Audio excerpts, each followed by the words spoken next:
The ball on ground is at rest at this point. Static friction is acting on it.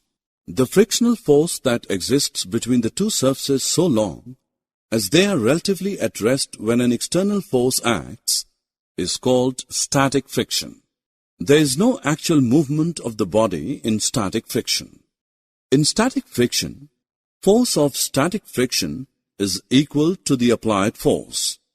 Static friction ends with the beginning of sliding of the object at rest.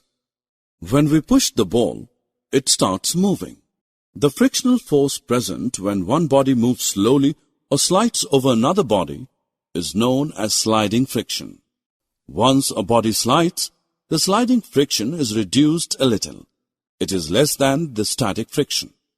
In sliding friction, the force of sliding friction is equal to the constant pull force. For more such videos on all subjects, practice questions and a lot more, download iPrep and learn unlimited.